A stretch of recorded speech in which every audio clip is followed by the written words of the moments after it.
Y ahora la entrevista. Seguí escuchando el Ágora en Radio Nacional.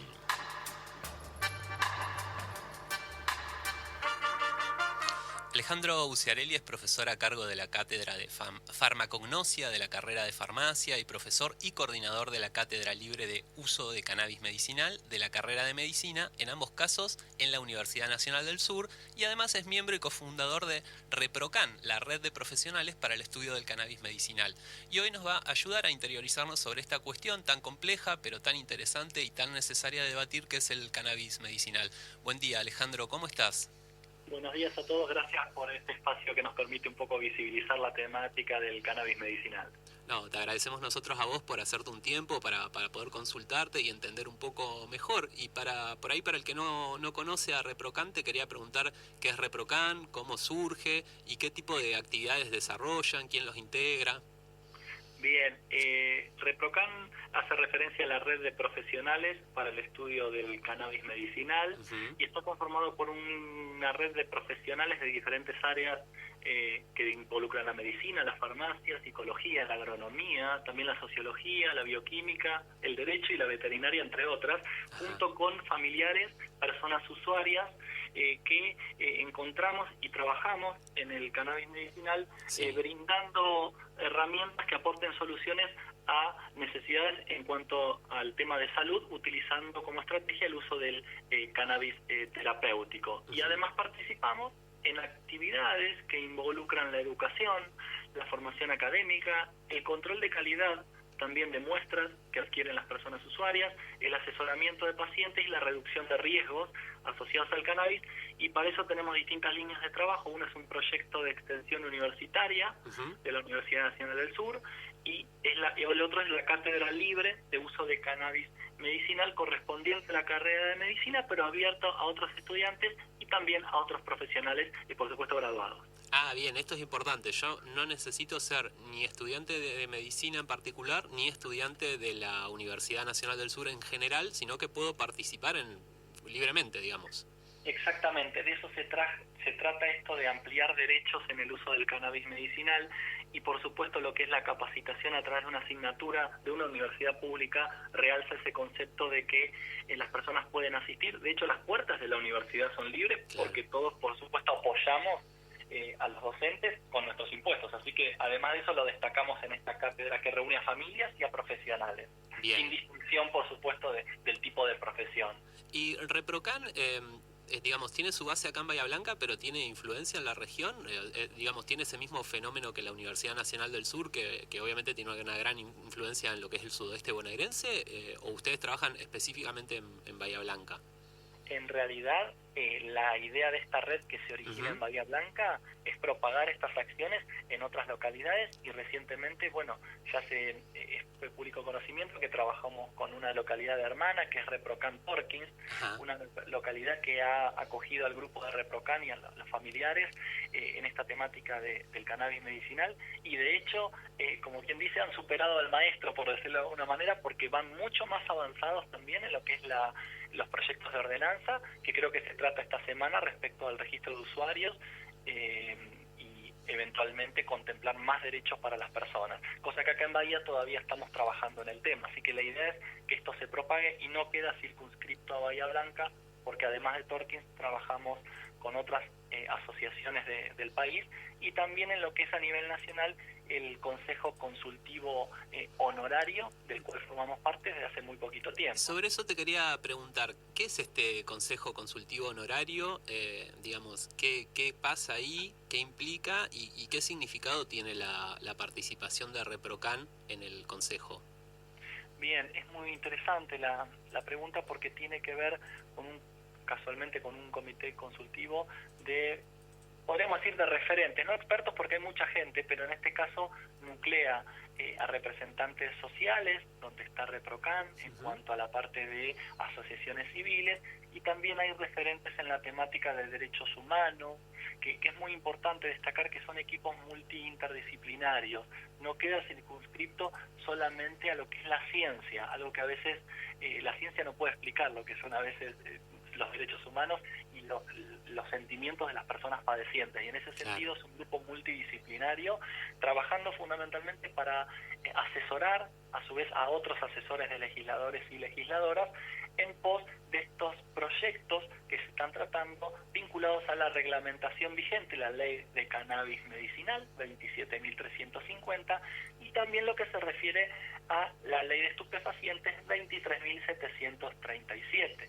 Tengamos en cuenta también que hoy en día está prohibida la tenencia de cannabis, sea de la índole que sea, a excepción de lo contemplado por la ley de cannabis medicinal para el tratamiento de epilepsia refractaria, pero por intermedio del Ministerio de Salud, importando aceites que se producen fuera de nuestro país. Que esa es una de las principales críticas, ¿no?, que se hace a la ley nacional 27.350 de cannabis medicinal, que es solo para la importación y que no permite la importación de aceite de Charlotte y que no permite el autocultivo. Es decir, serían dos problemas a mi forma de entenderlo. Primero, que lo hace más costoso y también le hace una carga de divisas, de dólares al país, porque hay que importar todo ese aceite, y por otro lado que sabemos que el aceite de Charlotte no es el insumo médico, por decirlo de alguna manera, que se necesita en todos los casos de utilización de cannabis medicinal. Es muy interesante, se nota que has leído mucho del tema, porque es algo que justamente iba a comentar, el tema de la efectividad de preparaciones adquiridas en otros países, en el extranjero, no siempre tiene ese perfil químico y ese perfil terapéutico que muchas veces las mamás y papás de sus hijos o las personas usuarias encuentran en especies vegetales que tienen una composición química algo diferente, pero que encuentran en esa composición química específica que a lo largo de los años o del tiempo han encontrado, tienen muchas veces mejores efectos, con menos efectos secundarios que las preparaciones importadas. Recordemos esto para quienes están escuchando, que el cannabis medicinal y los derivados, muchas veces a través de estos aceites artesanales, son multicomponentes, tienen más de 500 principios activos. Entonces, no necesariamente una persona que le funciona un aceite artesanal va a tener un buen resultado terapéutico con un aceite importado. Y esto se debe a la compleja composición química de estas preparaciones.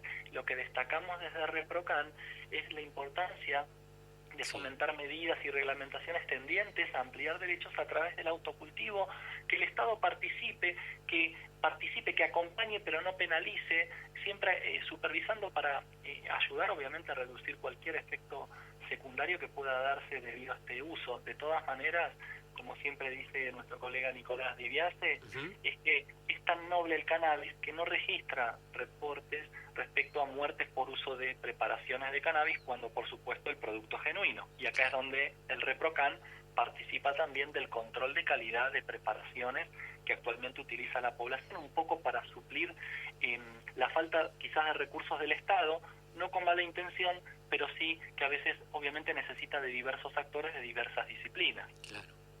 Alejandro, ¿cómo estás? Victoria te saluda. Hola, Victoria. Yo quería hacer hincapié también en esto del autocultivo y la importancia de volver un poco a las raíces de la medicina, que tiene que ver con utilizar lo más bueno que nos da la tierra, que son las plantas, para poder crear a partir de ahí un montón de medicamentos y demás cosas que sirven para la salud. También el autocultivo, además de ser algo que va en contra de las farmacéuticas también, porque cuando vos podés acceder a tu medicamento en un cachito de tierra que tengas en tu casa, también deben jugarse ahí intereses. Por eso entiendo que la ley anterior la ley que está vigente, no permite el autocultivo, y las modificaciones que se quieren hacer sí. Y además esto de regular los precios del aceite de cannabis que se venden. ¿Qué opinión tenés con respecto a esto? Y si sentís que la regulación que ahora presentó el Ministerio de Salud alcanza, o hay que profundizar un poco más todavía eso. Como nosotros hemos comentado oportunamente, esta noticia fue recibida por supuesto con gran expectativa, sobre todo por las perspectivas que implicaría la implementación a futuro, siempre en beneficio de la comunidad, y esto va a ampliar derechos y el acceso integral a la salud, por supuesto por parte de muchas personas usuarias, generando también muchas oportunidades para quienes requieran del cannabis o los derivados. necesidades en cuanto al alivio de diferentes sintomatologías, no solo de la epilepsia refractaria, sino de otras que son mucho más frecuentes, sobre todo el dolor en personas mayores, algo que esta ley actual que celebramos no contempla, por lo cual vamos a tener en cuenta otros aspectos que están en algunos proyectos de ley, por ejemplo, lo que tiene que ver con el cultivo, la cosecha, la producción, la elaboración, el acopio, la distribución y el expendio de cannabis, también en farmacias. Eso es muy interesante porque no se le quita la supervisión al Estado, sino que en realidad se complementan derechos y, por supuesto, obligaciones de quienes elaboren. En lo que se refiere a la industria farmacéutica, yo también creo que sería también para esa industria una oportunidad para generar, y para el Estado, por supuesto, generar nuevas fuentes de trabajo, y además con los dividendos que generaría el cannabis en materia de salud, por supuesto cubriendo las necesidades de quienes no puedan pagar un producto de alta calidad, pero también permitiendo que las personas encuentren nuevas oportunidades laborales, y esto sería especialmente en este contexto de aislamiento social, compensaría un poco el daño económico que actualmente sufre nuestro país, y en ese sentido sería una buena oportunidad para tener grandes dividendos, con lo cual esto del cannabis no implicaría tantos inconvenientes si es que, por supuesto, la intención política, que creemos que la hay, se da por sentado. Algo que a veces los legisladores no evalúan solamente eso, sino el impacto económico sería muy positivo, y por supuesto permitiendo que esto esté al alcance de todas las personas, no que dependa de una industria en función de lo que pague el mejor postor, por decirlo de alguna manera. Claro, en ese sentido, digamos, uno de los beneficios inmediatos que tendría la regularización del cannabis medicinal y que se efectivice el acceso a la salud de cada ciudadano es justamente, primero, lo que es la salud. También me imagino que al permitir este tipo de medicina también se bajan otros costos en medicamentos y en diferentes programas de salud que el Estado nacional, provincial y municipal gasta en cada uno de los territorios, pero también me interesa remarcar esta cuestión económica, digamos. Es un negocio viable cultivar cannabis. En Jujuy, en Morales, habilitó la plantación más grande del mundo, si no me equivoco. Yo te quería preguntar, ¿dónde está el negocio o cómo es el negocio de exportar cannabis en este contexto de que el prohibicionismo está en muchos países del mundo? ¿Quiénes son los países que compran cannabis? ¿Para qué lo utilizan? Si es para uso recreativo, si es para medicinal. Y también nosotros lo que importamos, ese aceite de Charlotte, te quería preguntar si tiene todas las, digamos, los chequeos que tiene que tener un medicamento que se produce en Argentina, o si por importarlo eso queda fuera de lugar. Es excelente la pregunta. Realmente lo que tiene que ver con la calidad de algunos productos que se importan desde el extranjero, en el caso del aceite de Charlotte, esto lo produce Stanley Brothers. Recordemos, para quienes nos escuchan, que este aceite de Charlotte adopta el nombre en honor a una niña que sufría numerosas crisis convulsivas a causa de una epilepsia refractaria, y este producto en Estados Unidos se expende como suplemento dietario. Si uno ve un envase, va a ver la información nutricional. Recordemos que un medicamento no es un suplemento dietario, y a la inversa ocurre lo mismo. Es decir, que para Estados Unidos este aceite de Charlotte es un suplemento dietario. ¿En qué impacta esto en la salud? En el hecho de que los suplementos dietarios no tienen controles de seguridad, eficacia y calidad acordes a un medicamento o a una especialidad medicinal. Entonces, esto implicaría en cierta forma un riesgo para la persona que lo utilice, por el hecho de que estos controles que son necesarios para este tipo de productos podrían tener un impacto negativo si no se realizan. Y en ese sentido, nuestro Estado Nacional también prevé la importación de otros aceites que ya están inscritos como especialidades medicinales. El aceite Tilray es uno de ellos, y actualmente está el Epidiolex. El Epidiolex es un medicamento que tiene una sustancia llamada CBD, que tiene acción anticonvulsivante y es obtenida naturalmente de la planta. El problema con estos productos que tienen un principio activo aislado es que se pierde el efecto del resto de los componentes que suman el efecto beneficioso.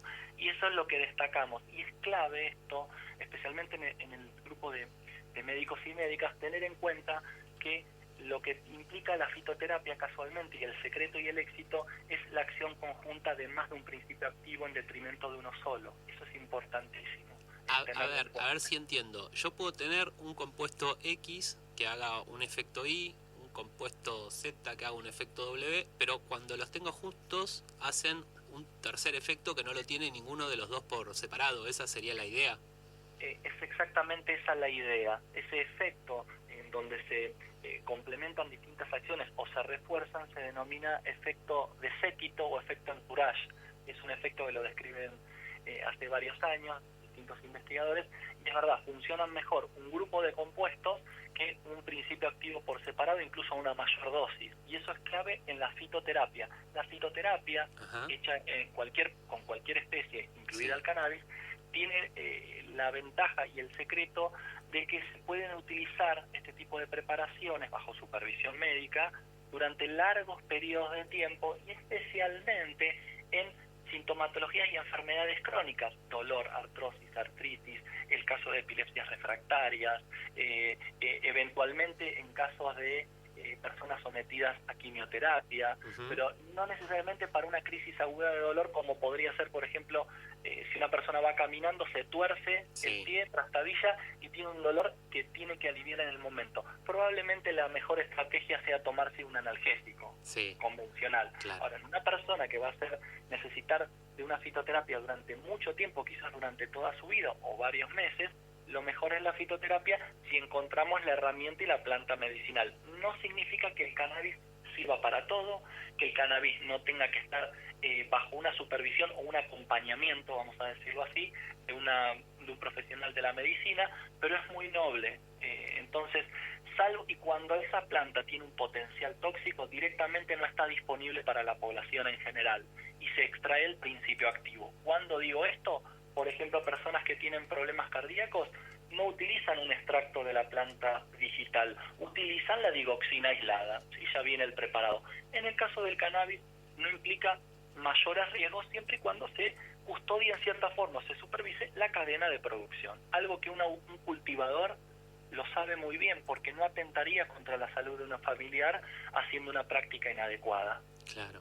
Entonces, digamos que en una sociedad donde esté bien regulado el cannabis medicinal y se aprovechen todos los beneficios que tiene para la salud, no sería tan simple como agarrar y hacer un aceite genérico y venderlo en una farmacia, sino que habría que ver la composición de los diferentes compuestos activos de cada planta, de cada especie, de cada variedad, y también que necesita cada persona con un seguimiento médico. Digamos, se parece más a la medicina tradicional que ese prejuicio que hay de alguna gente que cree que por tomar algo se cura mágicamente, como digo, ¿no? Es una comparación forzada, ¿no? Pero hay gente que hoy dice que toma dióxido de cloro y lo protege, vaya a saber de qué. Bueno, no.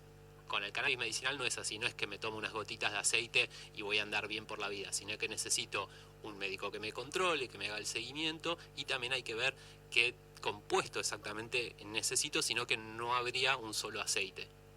Exactamente, y en esa complejidad de los preparados a base de cannabis o de cualquier planta medicinal, es importante ver el perfil químico, quizás no de todos los compuestos, pero sí de los más relevantes. Normalmente cuando hablamos de cannabis medicinal se habla de su composición química con un término que se denomina quimiotipo. Hay quimiotipos que tienen el cannabinoide conocido como THC, ese que está muy demonizado hoy en día, que es psicoactivo, etcétera. Bueno, ese es muy interesante su perfil como analgésico, mientras que ese quimiotipo 1 se ve contrapuesto con otro que se denomina quimiotipo 3, que son los quimiotipos que provienen de plantas con un elevado contenido no de THC, sino del cannabinoide CBD, conocido como antiepiléptico, pero también es analgésico y tiene otras propiedades muy interesantes. Y por último, un tercer tipo químico, quimiotipo, que es un quimiotipo balanceado denominado quimiotipo 2, donde la concentración de cada uno de estos cannabinoides es bastante semejante. Y entre medio hay una multiplicidad de gamas o rangos intermedios. Lo interesante es que el Estado podría autorizar el cultivo de determinados quimiotipos y que en una farmacia se pueda expender o preparar magistralmente distintos quimiotipos de aceites de acuerdo a la sugerencia o prescripción de los profesionales de la medicina. Sería incorporar un medicamento más que viene a tratar un montón de enfermedades que hasta hace poco no tenían una una cura o un alivio, como yo te escuchaba hablar y también pensaba en el Parkinson, que también se utiliza el aceite de cannabis y que suele ser muy crudo, y con el aceite se puede, los dolores y el temblequeo también se frena con el aceite de cannabis. Sí, y es muy interesante lo que comentas, porque también se está investigando el uso de determinados quimiotipos de preparaciones a base de cannabis para el tratamiento de los tremores del Parkinson. Y en ese sentido, los cannabinoides tienen un muy buen perfil, y siempre el cannabis como un buen complemento de la medicación de vanguardia, en este caso prescrita por un neurólogo, por ejemplo. Es muy buen amigo de otras medicaciones, contemplando posibles interacciones entre estos productos, pero realmente no viene a quitar medicación, sino en algunos casos a reducir la dosificación, o en algunos casos a complementar de la mejor manera. Yo no creo que alguien, cuando va a una farmacia a comprar alguna bolsita con hierbas medicinales, cito el caso del hipérico, que se utiliza como antidepresivo, le pregunte si está tomando otro medicamento. Y es una planta medicinal que tiene bastantes efectos adversos y mucha interacción con otros medicamentos. Entonces, en esos casos no se le pide a la persona que presente una historia clínica ni nada por el estilo, ni tampoco el Estado está persiguiendo al quien lo compra. Entonces, en el caso del cannabis hay un énfasis un poco simplista en vincularlo necesariamente al narcotráfico, cuando en realidad estamos hablando de una planta medicinal con miras a la elaboración de un preparado de alta calidad con fines medicinales, no de comercialización o vinculado al narcotráfico.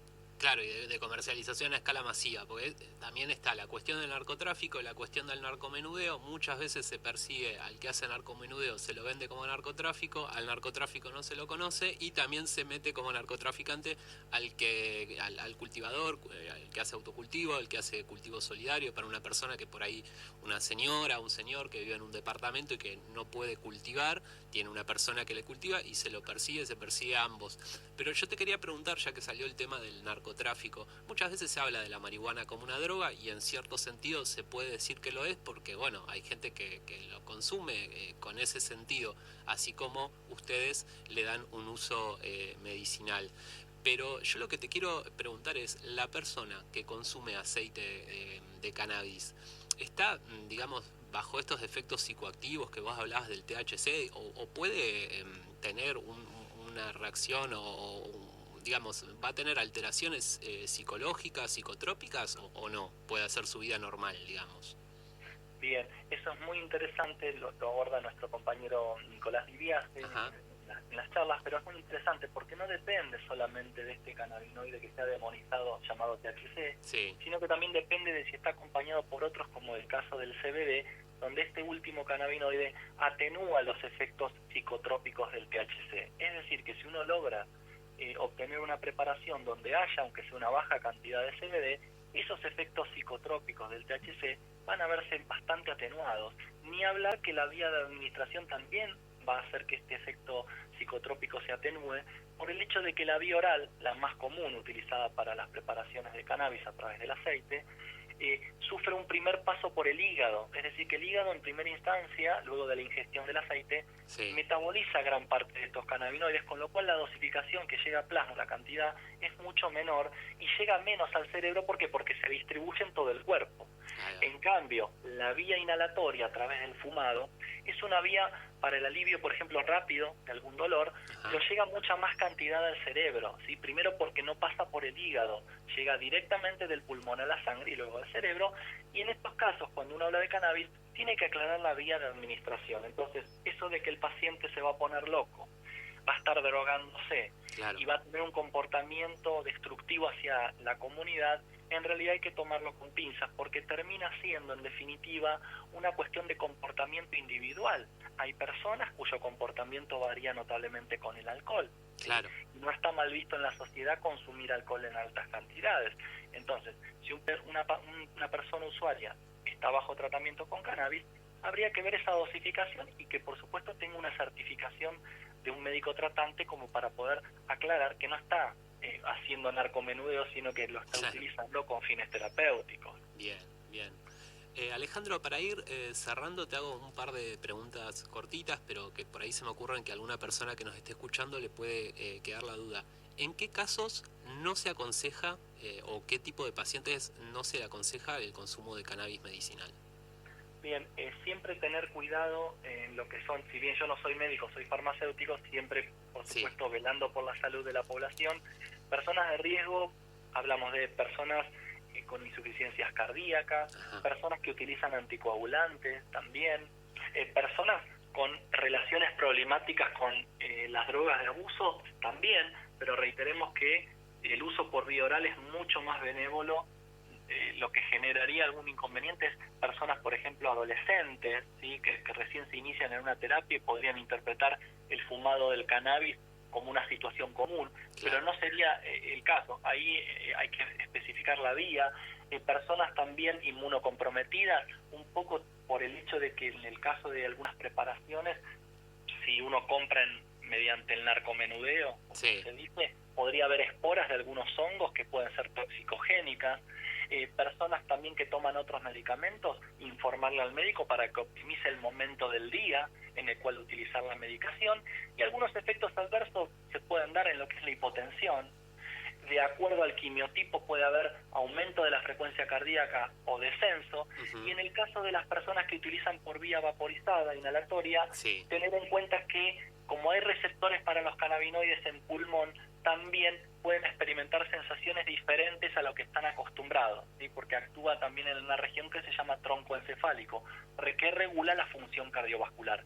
No hay casos, reitero, de muerte por uso de cannabis medicinal, no está registrado, solamente hay algunos estudios del THC puro, pero a un nivel imposible de lograr, que ronda el medio kilo de THC puro para matar a la mitad de la población en el caso de experimentos en simios. Eso es lo que dice la bibliografía. Es imposible que una persona consuma medio kilo de THC puro. Primero porque sería caro, segundo porque antes se dormiría, lo mismo que correría con un preparado, un frasco con aceite de cannabis. Aparte me parece que en cuánto tiempo lo tenés que consumir es una locura, es mecánicamente imposible.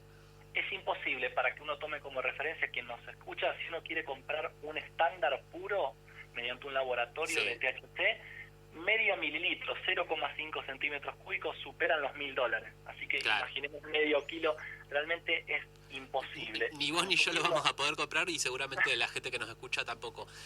Alejandro, te pido que seas sintético y un mensaje para quizá alguna persona que tiene alguna dolencia, pero también tiene alguna curiosidad de probar el cannabis medicinal y no se anima por el estigma que hay. Te pido una reflexión, un mensaje para esta persona que nos pueda estar escuchando para cerrar la entrevista. A esas personas que por ahí tienen dudas, es importante que la persona del grupo médico que lo acompañe, que esa persona tenga la confianza de transmitírselo, si no quizás esté errando el tipo de profesional con el cual se esté contactando. Y como siempre dice el doctor Morante, la medicina es una sola y es la que se hace bien. Así que el cannabis es parte de la fitoterapia, así que es importante considerarlo también. Alejandro, muchas gracias por tu tiempo y por estas explicaciones. Muchas gracias a ustedes por la oportunidad. Hasta luego.